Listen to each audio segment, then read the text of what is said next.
What is up, guys? Welcome to another edition of the Kickbase podcast. I'm here with my usual co-host, Justin Ruderman, and we're going to cover what happened in this last game week, what our favorite league settings are, some club challenges, and then again, like we always do, the Play the Pro reminder. It's a league that we play with some MLS pros that you all know. Justin, what's up, man? Thank you for coming. Absolutely, man. What an interesting week we had on our hands this time around.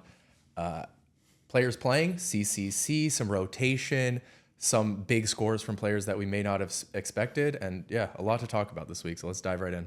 Yeah, look, there's something that we both are doing is playing Kickbase for the first time, right? So we wanted to go ahead and talk today about, before we get started, about what our favorite league settings have been through these first 4 game weeks. What have they been for you? Is there something that kind of sticks out to you, or is there a league setting that just has been a whole bunch of fun for you? Yeah, I've loved the specific league setting of limiting teams to 1 player per club. I like going for 11 players, challenging myself a little bit. And then if I can limit myself to that 1 player per club, that really challenges me to look at across the league and not just pick the Vancouver or San Diego players that I know are going to do well. It means that, okay, if I want to go for them, I only have 1 of those players. Now I have to spread the team around and look for where I can find those value options elsewhere. And I think that that makes it a little bit more challenging for me, which I really like. But what are you looking at for the league settings? Yeah, look, my experience with Kickbase has been, I've had the most fun, and maybe this is because I'm kind of a sicko or I'm in that group. I've had the most fun with the smallest budget, 11 players, and 1 player per team, because real sicko league. Yeah, and that's what we're in. We're both in this league where it's the MLS Journalist League, and it's really fun to kind of see who uses what player in what position. Because, for example, you were talking about Vancouver or San Diego guys. For me, I always like to go with something that's a little bit on the cheaper side. So either Earthquake guys or New York Red Bull guys, and then I like to shoot for the stars with the biggest players in the league, right? But you have to figure out, if you do 1 player per club, if I want to go with the Audrey Mehmeti in midfield, or do I want to go with the Che for my defense, right? And Che had a great game last week. I luckily had that. But the same thing goes for the San Jose Earthquakes. I want to have Buddha because I could see Timo Werner and Buddha kind of having a great partnership starting to flourish. But then I kind of want to go Reed Roberts at back because at defense, because it's like 2.5 million. So yeah, it's so tough to kind of figure out where do you want to have your 1 player from the club.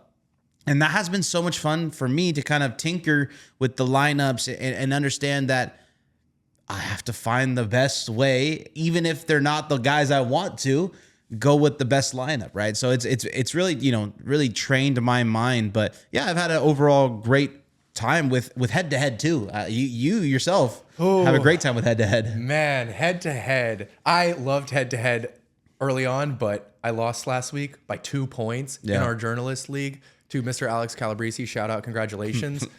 But that was brutal. And this is why I like the seasonal mode a little bit better, because it accumulates your points over the entire season. And that way, my 870 points or whatever I scored aren't just gone. They actually still count, and I can build on those throughout the season. So I opt a little bit more for that. But the head-to-head has been fun, trash talking in that league. But as you mentioned, man, it's like if you go for 150 million, you want to pick Justin Che and Audrey Mehmeti and Julian Hall. But then if you limit yourself to 1 player per club, you can't do that, and it becomes a lot harder. That's why I like the 11 players with 250 million budget, because that makes it so that I can pick enough of the star players and still filter my budget a little bit and ensure that I'm going for matchups each week, ensuring that I'm going for whoever I think is going to score the most points. Because if I'm going with a 150 million budget, it's really a little bit difficult, and you might get a player that gets benched or something like that. If you go for $350 million budget, to me, that's just too high. You can pick almost anybody in the game, and then you're not really limited by your budget almost. And it still is the same way, though, because we have seen throughout the team of the game weeks, throughout the first 4 game weeks, that you don't actually need 350 million. Right. You only need maybe 250 in order to get that best team. So it really is finding those needles in the haystack that you're looking for within that type of budget. So lots of options, but man, head-to-head really hurt me this week. Yeah, that's a great segue to kind of talk about the performances of this last game week. And we all kind of got burned, or you had him in your lineup. Sebastian Berhalter has been on a tear. That is the number one guy in Kickbase so far. So did you have him in any of your lineups, or were you against him? No, you asked me last week on the podcast, who are you picking? Who has to go in your lineup? And I told you back then, Sebastian Berhalter. And he still is that guy, as you said, top of the Kickbase scoring charts through 4 game weeks. He's just doing it on all ends of the pitch. He got a penalty as well this weekend, in addition to his 2 assists, really making a case to Mauricio Pochettino for that World Cup spot. I think he has to be there. But it is, really entertaining to pick that and go with Berhalter. He has been fantastic. And obviously, Vancouver went off with 6 goals against Minnesota. That is going to result in a lot of good picks on that team. Matias Laborda, our MVP this week at the back. And Brian White is looking like a more and more likely pick for me going forward at the tip of that Vancouver spear. He scored a brace this weekend. He had a little bit of rest in the Champions Cup, so I think that he's still going to be able to, start these games upcoming. And a lot of picks in that team that look really strong. And then the other team that had a rout this weekend, 6-1 New England Revolution over FC Cincinnati. I did not see that one coming, right? You have to look at these games and predict what the scoreline is going to be, who's going to score a bunch of goals. I didn't see New England smashing Cincinnati in that manner, especially with the return of Evander, but Luca Langoni, 3 assists in the first half, joining Lee Win as the only other Revs player to have a hat trick of assists and a half. I mean, just crazy stuff. And you have Brian Ceballos at the back also making the team of the game week with a brace, 2 absolutely towering headers. That's what I like to see from a center back, especially in Kickbase, because it means that they're going to win me aerial duels. They're going to win me defensive actions when they're on the defensive end. And then they're going to get me shots on goal and potentially even goals when they're on those set pieces. So those are the type of players that I'm looking out for and saying, these are the guys I really need to watch out for. But who else this weekend stood out to you? Yeah, look, I'm gonna say stood out to me on the bad side. I think guys, we messed up on the last podcast. We didn't talk about this enough, but CONCACAF Champions Cup rotation, we should have saw it coming. I mean, I, like an idiot, captain Messi, and I captain Anders Dreyer, so I'm in the same boat, man. And it was something that was like, I should have saw this coming. Like, it's Charlotte, it's a turf field, right? We all know this is Messi's kind of thing, right? So that was my bad, because we should have known CONCACAF Champions Cup is something that is the priority for a lot of these MLS teams. And like I always say, the MLS season is such a marathon that sometimes these guys are going to take some of these games off. And I guess I wasn't expecting it to happen this soon, right? But hey, that's what happened. We saw guys like Hanny. Hanny still got on the score sheet at the end of the game, but he came in. Yeah, he came in later. Thomas Mueller came in later into the game. Messi didn't play. So all these like super mega stars, kind of took the week off that are in CONCACAF Champions Cup. And it's kind of like my strategy now, right? Like, if there's a CONCACAF game somewhere around, maybe I'm not choosing the superstar. Maybe I'm choosing the MLS star, like a Sebastian Berhalter next, or even like a Diego Luna guy who's not in CONCACAF, but is just as good in MLS play, right? So, that's kind of like my strategy. But another guy who kind of shocked me. I know you probably want to bring this up too, because it was such a cool thing. But a guy like Tino Lopez, first ever Seattle Sounders start, ends up putting up like 215 points in Kickbase. And shout out to Noah Reif, because he messaged me and it was like, hey man, are you guys going to add him in? And I thought, wow, we need to add him in, like this is code red, guys, code red. We need to get these guys in because of CONCACAF Champions Cup. And shout out to the Fantasy Center team, because they did exactly that. They made sure that he was in the game. And hey, now people had a 200 over plus game from a defender at like $500,000 in price. Yeah, absolutely. What a performance from Tino Lopez. And what I love about Kickbase, of course, is that he's not just getting those attacking goal contributions, he's also getting those points for that last second clearance off the line, which was absolutely incredible. I mean, acrobatic, incredible work. And he gets plus 15 points for the goal clearance, plus 15 points for the shot blocked on the goal line. So it's fantastic to rack up those type of points that he deserves, because it was a massive play. It was as good as a goal. It won them the game essentially, and he deserves those points. Maybe in a traditional fantasy setting, he wouldn't be getting those points, but here he is. And yeah, as you mentioned, sometimes the Stars, James Rodriguez made his debut for Minnesota, but they got smacked 6-0. So it didn't really work out for James, right? And then you have teams that maybe you didn't expect. Atlanta United finally showed out. They finally started to click. That you have the Stars, Almiron, Miranchuk, looking really nice now going forward. Sporting Kansas City even beat LA Galaxy 2-1. You've been talking about this a lot. Those return games, those revenge games for players going back to their former clubs. Dejan Joveljic scored a goal in the same goal that he scored in the MLS Cup in 2024. Wow. So it's all coming full circle there. So a lot of interesting ones. And then, of course, you can't leave out Petar Musa, the first hat trick of the season for Dallas in a thrilling 3-3 draw with San Diego. That was a really exciting game and lots of goals to be had there. So it can go both ways. It can go towards the Almirons and the Musas, or it can go towards the Messis and the Dryers, and you just got to ensure that what you're picking. But I want to hit on that CCC point as well, because they do have the CONCACAF Champions Cup second legs coming up this midweek. A lot of those actually are away legs for teams. So that means extra travel for Seattle. They're actually at home, but they're playing in Tacoma, which is, I didn't even realize, over a 4-hour drive away. It's a significant travel. So going to Vancouver would actually be closer than going to Tacoma. Fascinating. But yeah, it's a very interesting one, because we also have this international break coming up, right? So we have the Champions Cup midweek, then we have Game Week 5 at the weekend, and then next week is an international break. So do we see the same type of rotation that we saw this past Game Week 4 in Game Week 5? I'm thinking probably not, because if you're looking ahead as a coach, you're thinking, okay, I can just play them in these back-to-back games, and then I'll let them rest during the international break. So the way that I'm approaching this when I'm looking at rotation is, do they have 4 games in the space of 12 days? Do they have 5 games in the space of 15 days? If that's the case, they're going to get rested at least one of those games. But if you're maybe a player like Denny Bouanga, who doesn't ever need rest, the fittest player in the league, in my opinion, maybe he can go. But if you're a Thomas Muller or Lionel Messi, or even Anders Dreyer, as we've seen, maybe you do need to have a little bit of a rest during that time. Well, we also need to be careful with the guys who are going to international break too, because they're going to be playing games. Yep. So, yeah, it's interesting, right? Do some guys ask for a day off so that they can play in the next 2 games in this week? Like a Diego Luna or a Sebastian Brohalter. It's something to keep in mind. But I guess guys like Thomas Mueller, who aren't in the international team anymore, in their respective ones, I think you can pretty safely say that they're going to play in the games in MLS. So that I kind of side on that side with you there as well.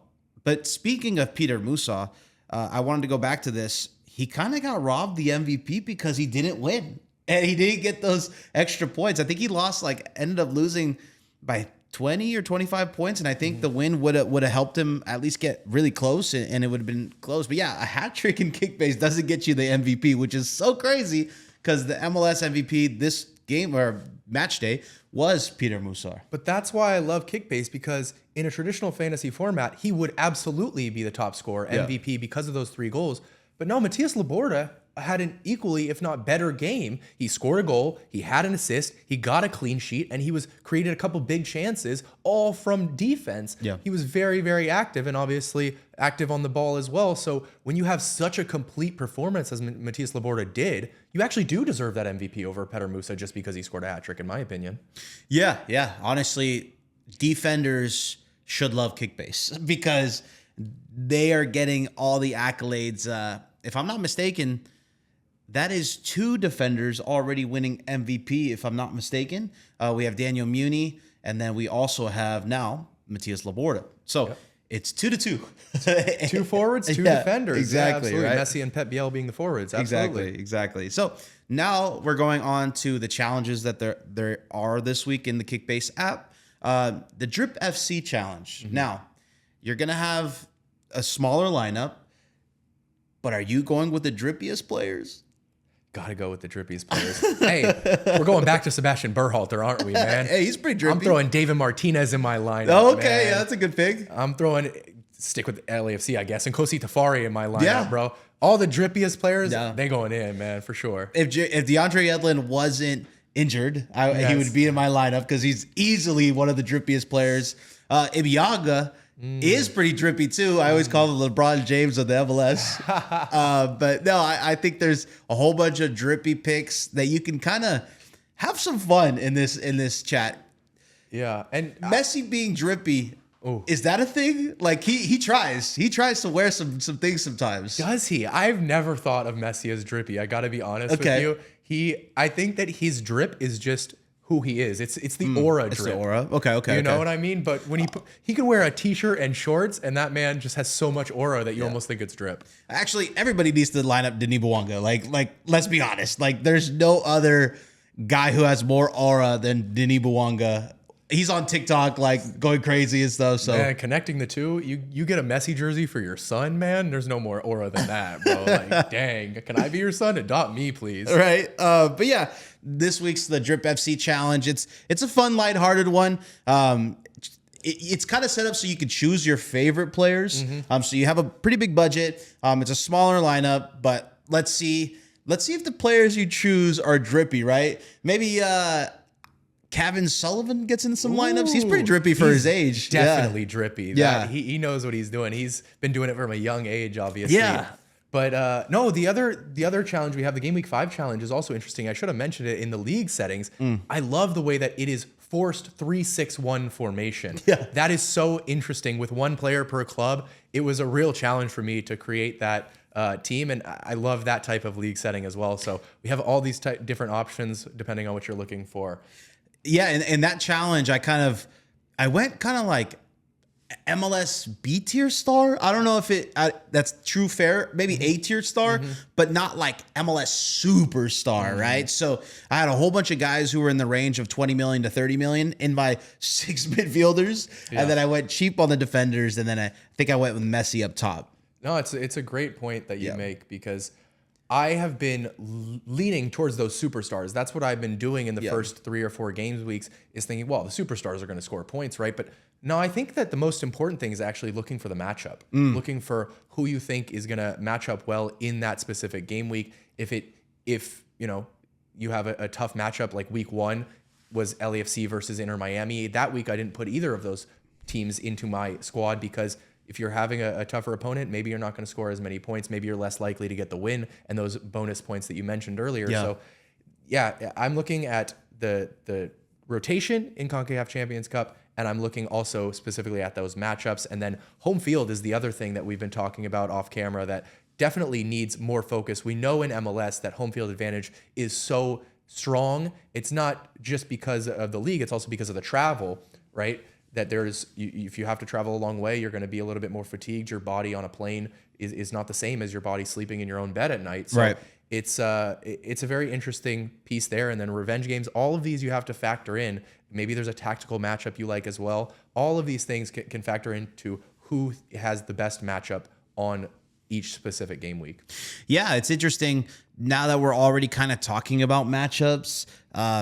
Is there a matchup that you're kind of looking at this weekend? Are there some sort of games that really stand out to you? Yeah, absolutely. You've asked me this question the past couple podcasts, and I feel like I gave the wrong answer each time, which was, at first it was that Chicago-Columbus game, and then it was the San Jose-Seattle game. Combined between the two, there has been 1 goal in those 2 games, and it wasn't even that I expected a ton of kick-based points. I just thought it was intriguing matchups, but I should focus on where the kick-based points are going to be, and I think that those are in the Texas Derby coming up this week between FC Dallas and Houston Dynamo. We already mentioned Petar Musa. I think on the other side, we had 3 players from Houston in our team of the game week for Game Week 4. The one that stands out to me most is Guilherme, but if you want to go for Mateusz Bogusz or Jack McGlynn, those are great options as well. But yeah, Guilherme has done me well thus far, putting him in my lineup. He looks in form, really linking up well with that team in Houston. And I think that, both of those teams love scoring goals and don't have necessarily the best defenses. So I think lots of goals in that game. The other one that I'm looking at is Nashville against Orlando. This is an incredible attack against probably the worst defense in the league thus far. And the question to me just is, do I trust that Sam Sturridge or Hani Mukhtar or even Christian Espinoza are going to start that game with their CCC midweek against Miami, a massive game? Are they going to rotate? That's the question that I'm a little bit hesitant on. But yeah, what other games are you looking for? Yeah, look, Nashville Orlando was the one that I was going to definitely talk about because, again, huge matchup for Nashville. I think this, in terms of Kickbase, you can't get better than this if you're lining up Nashville guys. But you're right. Are they going to rotate? But in terms of matches I'm going to be watching, a team that I'm always watching because I just like the price point of a lot of their players, and maybe I have a little bias, but the San Jose Earthquakes versus Vancouver Whitecaps is a game that I think you could get some sort of good value from a Quakes guy. You just have to choose the right Quakes guy. Last week I chose Nico Sekiris, and he got 170 points with a loss. And I was like, hey, I'll take that from a $7 million, $8 million guy, no problem. So that's a game I'm looking out for. And of course, our Kickbase MVP of the season so far, Berhalter's in it, so I'm going to be watching that. And then another game that we're most likely going to be at, fingers crossed, NYCFC versus Miami. You know, Messi comes to the Big Apple. Is he going to come?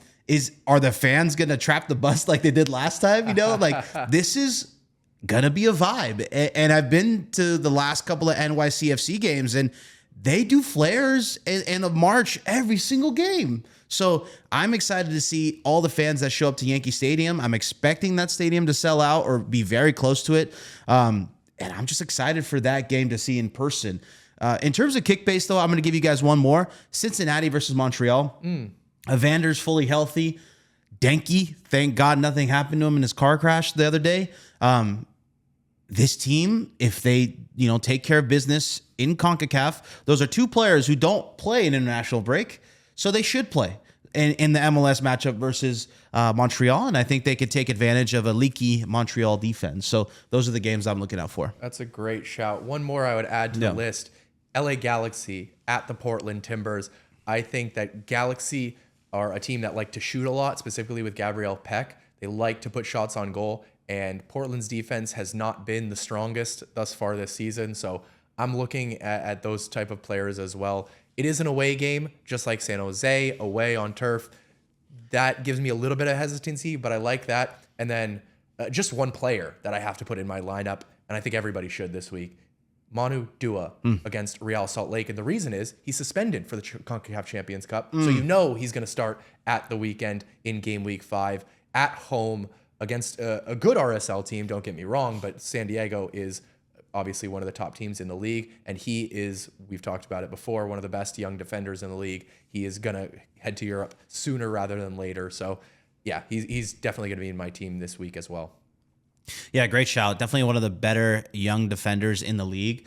I'm excited to see what he turns into and all the matchups that are this weekend. But speaking of some of the best players in the league, I was in the Play the Pro League this week. Yeah, how's that going? Who's top of the league right now? And honestly, I was talking so much smack, and all the guys started to talk some smack too. And everybody made the same crucial mistake this week. By the way, Play the Pro is a league where the best kind of players of the league, Thomas Mueller, Hani Mukhtar, Julian Gressel, Bolaru, we're all playing in the league versus each other. So there's a group chat, and we talk a lot of smack. I'm not going to lie to you. Thomas... And let me guess, everybody captain Messi. Yeah, exactly. Thomas sends a message, and he's like, man, I'm a horrible manager because I did this. And then he throws the screenshot that shows that he captained Messi, and I was like, hey, man, I'm in the same boat as you. Not only did he captain Messi, but Hani Mukhtar captained Messi, Julian Gressel captain Messi, and I was like, Julian, you can't just give him a call? Like, you don't have him in your contact book? Like, what's going on? And he said, no insider here, So that was such a fun moment because, one, it was weird that Mueller and Hani didn't captain themselves for the first time. Because they knew they weren't starting. Yeah, exactly. They should have told us. And everybody captained Messi. So it was kind of fun because all the scoring was horrible. I mean, it was like 800 each person. Yeah. But no, it was a good time this week. And now Hanny is at the top. He's the only one that's won every single game.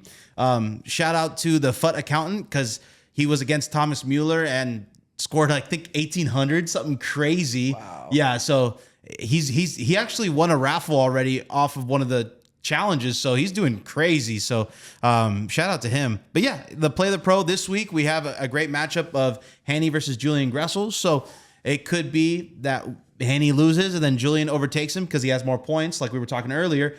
He has more points, but not those head-to-head matchups. So it is interesting. Absolutely. What a banger matchup there. As you say, Hani top of the table. That doesn't surprise me at all. A German familiar with Kickbase. He knew what was going on before it even got to MLS. So he's locked in. And honestly, he gets to choose his teammates with pride because he knows they're going to score. So helps. It's like, all right, you have some cheat codes there. But yeah, last week we had Thomas Mueller in real life playing against Julian Gressel, and I was like, hey, Julian, you gonna ask Thomas for his jersey? Or is that Hamas's, like instantly, right? Like, can you even ask? So that was funny too. But speaking of another challenge that we have, we're coming back to this.